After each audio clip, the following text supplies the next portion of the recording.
ಹೌದು, experience matters. ಅನುಭವ ಯಾವ ವಿದ್ಯೆಗಿಂತಲೂ ಜಾಸ್ತಿ ಅನ್ನುವಂಥದ್ದು ಪೂರ್ವಿಕರು ಹೇಳ್ತಾರೆ. ಯಾಕೆ ಈ ಮಾತನ್ನು ಯು ಪಿ ಎಸ್ ಸಿ ಸ್ಪಿಯರಲ್ಲಿ ಅಥವಾ ಈ ಒಂದು ಕೋರ್ಸ್ ಕರಿಕ್ಯುಲಮಲ್ಲಿ ನೀವು ನೋಡಲೇಬೇಕು ಅಂತ. ಈಗ ಒಂದು ಆರ್ಗನೈಜೇಷನ್ ಇರ್ತದೆ, ಆ ಆರ್ಗನೈಜೇಷನಲ್ಲಿ ಸ್ಕಿಲ್ ಸೆಟ್ ಇಂಪಾರ್ಟೆಂಟ್ ಆಗಿರ್ತದೆ. ಪ್ರತಿಯೊಬ್ಬನೂ ಕೂಡ ಸ್ಕಿಲ್ ಸೆಟ್ಟಿನಕ್ಕ ಒಂದು ಗಮನವನ್ನು ಹರಿಸಿರ್ತಾರೆ. ಅದನ್ನು ಪ್ರೊಸೀಜರ್ ಅಂತ ಕರೀತಾರೆ.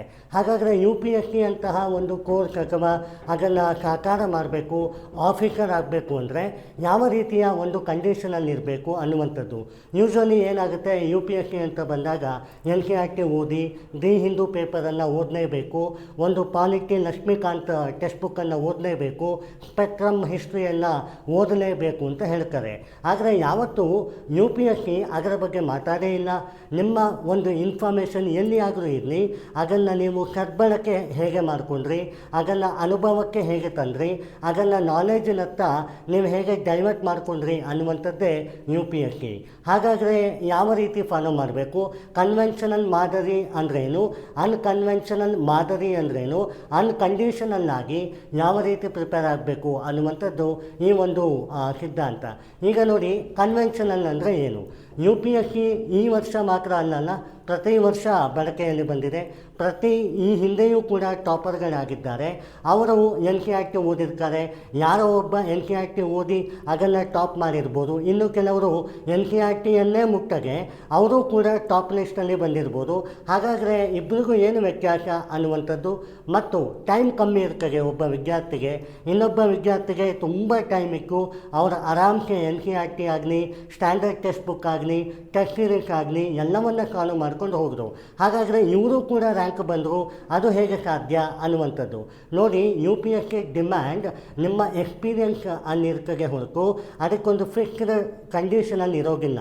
ಅಂದರೆ ಅನ್ಕನ್ವೆನ್ಷನಲ್ ಆಗಿರಬೇಕು ಒಂದು ಪ್ರಿಪರೇಷನ್ ಅಂತ ಹೇಳ್ತಾರೆ. ಅನ್ಕನ್ವೆನ್ಷನಲ್ ಅಂದ ತಕ್ಷಣ ಏನಪ್ಪ ಸ್ಟ್ಯಾಂಡರ್ಡ್ ಪ್ರೋಟೋಕಾಲ್ ಫಾಲೋ ಮಾಡೋದಲ್ವಾ ಅನ್ನೋದಲ್ಲ. ಪ್ರಿಲಿಮ್ಸ್ ಮೇನ್ಸ್ ಇಂಟರ್ವ್ಯೂ ಏನಿದೆ ಅದು ಅದಾಗಿಯೇ ಒಂದು ಸಬ್ಜೆಕ್ಟ್ ಆಗಿ ನಿಂತದೆ. ಆದರೆ ನೀವು ಅದನ್ನು ಓದುವ ಪ್ರಕ್ರಿಯೆ ಏನಿದೆ, ಒಂದು ಡಿಮ್ಯಾಂಡ್ ಏನು ಫಿಕ್ಸ್ ಮಾಡ್ಕೊಂಡಿರ್ತೀರಿ, ಎನ್ ಸಿ ಆರ್ ಟಿ ಓದಲೇಬೇಕು ಅನ್ನುವಂಥದ್ದಲ್ಲ, ದಿ ಹಿಂದೂ ಓದಬೇಕು ಅನ್ನುವಂಥದ್ದಲ್ಲ. ಅದರ ಬದಲು ನಿಮಗೆ ಒಂದು ಈಸಿ ಮೆಕ್ಯಾನಿಸಮಲ್ಲಿ, ಈಗ ಒಂದು ಇನ್ಫಾರ್ಮೇಷನಿಗೆ ಸೈಬರ್ ಸೆಕ್ಯುರಿಟಿ ಇದೆ, ಆ ಸೈಬರ್ ಸೆಕ್ಯುರಿಟಿ ನಿಮಗೆ ಯಾವುದೋ ಒಂದು ಮ್ಯಾಗಝಿನಲ್ಲಿ ಸಿಕ್ಕು ಅಥವಾ ಯಾವುದೋ ಒಂದು ಲೆಕ್ಚರಿಂಗಲ್ಲಿ ಸಿಕ್ಕು, ಆ ಪಾಯಿಂಟನ್ನು ನೀವು ಮೇನ್ಸಿಗೆ ಹಾಕಿದ್ರಿ. ತದನಂತರ ಅದೇ ಸೈಬರ್ ಸೆಕ್ಯುರಿಟಿಯ ಕಾನ್ಸೆಪ್ಟ್ ಏನಿದೆ ಅದನ್ನು ಚೆನ್ನಾಗಿ ಅರ್ಥ ಮಾಡಿಕೊಂಡ್ರೆ ಒಂದು ಮೀಡಿಯೋಕ್ರು ಅಥವಾ ಒಂದು ಲೆಕ್ಚರಿಂಗ್ರು ಅಥವಾ ಸಂಹೌ ನೀವು ಯಾವುದೇ ಒಂದು ಮೆಕ್ಯಾನಿಸಮನ್ನು ಫಾಲೋ ಮಾಡಿದರೆ ಅದರಲ್ಲಿ ಕೂಡ ಇನ್ಫಾರ್ಮೇಷನ್ ಬಂತು. ಇಲ್ಲ ನಿಮ್ಮ ಫ್ರೆಂಡ್ ಸರ್ಕಲಲ್ಲೇ, ನಿಮ್ಮ ಕುಟುಂಬ ವರ್ಗದಲ್ಲೇ ಒಂದು ಇನ್ಫಾರ್ಮೇಷನ್ ಶೇರ್ ಆಯಿತು, ಅದು ಕೂಡ ಯು ಪಿ ಎಸ್ ಸಿಗೆ ಅಷ್ಟೇ ಪ್ರಮುಖವಾದದ್ದು. ಎನ್ ಸಿ ಆರ್ ಟಿ ಓದಿ ಅಂತ ಯಾಕೆ ಹೇಳ್ತಾರೆ? ಇದು ಒಂದು question. N C R T ಯಾಕೆ ಓದಿ ಅಂತಾರೆ ಅಂದರೆ, ಯಾವುದೇ ವಿಚಾರದ ಬಗ್ಗೆ ಒಂದು ಬೇಸಿಕ್ ಇನ್ಫಾರ್ಮೇಷನ್ ನಿಮ್ಮದಾಗಿಸ್ಕೊಳ್ಬೇಕು ಅಂತ.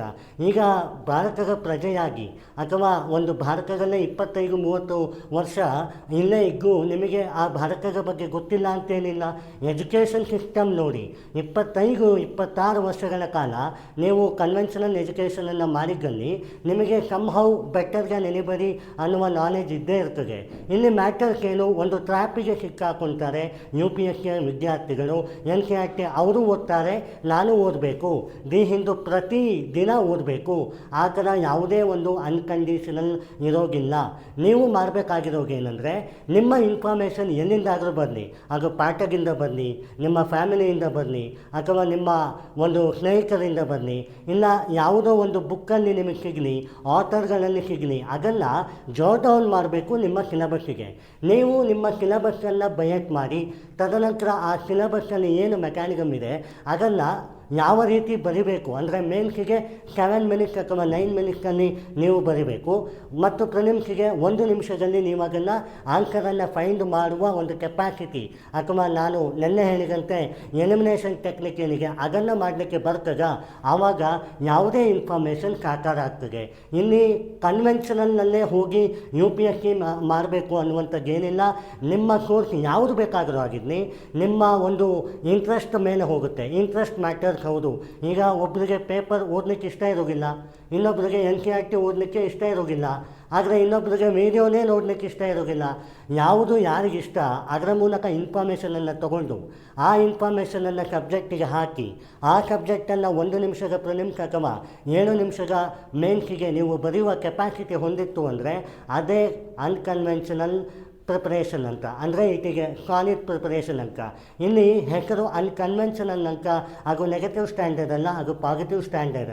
ಎಷ್ಟು ಫಾಸ್ಟಾಗಿ ನೀವು ಓದ್ತೀರಿ, ಎಷ್ಟು ಫಾಸ್ಟಾಗಿ ನೀವು ಅದನ್ನು ಸದ್ಬಳಕೆ ಅಂತ ಹೋಗ್ತೀರಿ ಅನ್ನುವಂಥದ್ದು ಮ್ಯಾಟರ್. ಈಗ ನೋಡಿ, 1000 ಎನ್ ಸಿ ಆರ್ ಟಿ ಪುಸ್ತಕಗಳನ್ನು ಓದಿ ಅಥವಾ 1000 ಮೆಕ್ಯಾನಿಕಮನ್ನು ಇನ್ಪುಟ್ಟನ್ನು ತಗೊಳ್ಳಿ, ಅದರಿಂದ ನಿಮಗೆ ಪ್ರಿಲಿಮ್ಸಲ್ಲಿ ಫಾಲೋ ಮಾಡಲಿಕ್ಕಾಯ್ತಾ, ದಟ್ ಈಸ್ ಇಂಪಾರ್ಟೆಂಟ್. ಅಥವಾ ಮೇನ್ಸಲ್ಲಿ ಅದನ್ನು ಯೂಸ್ ಮಾಡಿಕೊಂಡು ನೀವು ಇನ್ಫಾರ್ಮೇಷನನ್ನು ಮಾಡಲಿಕ್ಕಾಯ್ತಾ, ಅದು ಇಂಪಾರ್ಟೆಂಟ್.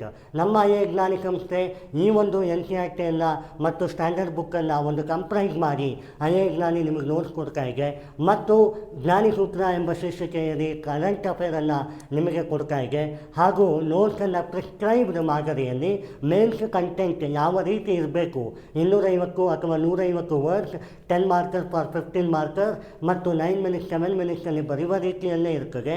ಈ ಒಂದು ಮೆಕ್ಯಾನಿಸಮ್ ನಿಮ್ಮ ಹೆಲ್ಪ್ಫುಲ್ಲಿಗಾಗಿ ಹೌದು. ಸೊ ಇವತ್ತಿಂದ ನೀವು ಸ್ಟ್ಯಾಂಡರ್ಡ್ ಪ್ರೋಟೋಕಾಲನ್ನು ಫಾಲೋ ಮಾಡಬೇಕು ಅನ್ನೋದನ್ನು ಬಿಟ್ಟು ಟೈಮ್ ಲೈನ್ ಹಾಕಿಕೊಳ್ಳಿ. ನಿಮ್ಮ ಸಿಲೆಬಸ್ ಯಾವ ರೀತಿ ಇರಬೇಕು, ಯಾವಾಗ ಮುಗಿಬೇಕು, ಯಾವುದರಿಂದ ನಾನು ತೊಗೊಂಡೆ ಅನ್ನುವಂಥದ್ದು ಇಂಪಾರ್ಟೆಂಟ್ ಅಲ್ಲ, ನಾನು ಅದನ್ನು ತೊಗೊಂಡು ಎಲ್ಲಿ ಎಕ್ಸಿಕ್ಯೂಟ್ ಮಾಡಿದೆ ಅನ್ನುವಂಥದ್ದು ಇಂಪಾರ್ಟೆಂಟ್. ಸೊ ಎಷ್ಟೋ ವಿದ್ಯಾರ್ಥಿಗಳು ನಮಗೆ ಕೇಳ್ತಾನೆ ಇರ್ತಾರೆ, ಕನ್ವೆನ್ಷನಲ್ ಅಂದ್ರೇನು, ಅನ್ಕನ್ವೆನ್ಷನಲ್ ಅಂದ್ರೇನು ಅಂತ. ಅದಕ್ಕೆ ನನ್ನ ಆನ್ಸರ್ ಏನಂದರೆ, ಅನ್ಕಂಡೀಷನಲ್ ಆಗಿರಬೇಕು ಹೊರತು ಯಾವುದೇ ರೀತಿಯ ಕನ್ವೆನ್ಷನಲ್ ಮಾದರಿಯನ್ನು ನಾನು ಫಾಲೋ ಮಾಡ್ತೀನಿ ಅನ್ನುವಂಥದ್ದಲ್ಲ. ಇವತ್ತಿನ ಟಾಪರ್ ನಾಳೆ ಫೇಲು ಕೂಡ ಆಗ್ಬೋದು, ನೆನ್ನೆಯ ಫೇಲ್ ಕ್ಯಾಂಡಿಡೇಟ್ ನಾಳೆ ಟಾಪರ್ ಕೂಡ ಆಗ್ಬೋದು. ನೀವು ಆ ಟಾಪರಲ್ಲಿ ಒಬ್ಬರಾಗಿರ್ತೀರಲ್ಲ.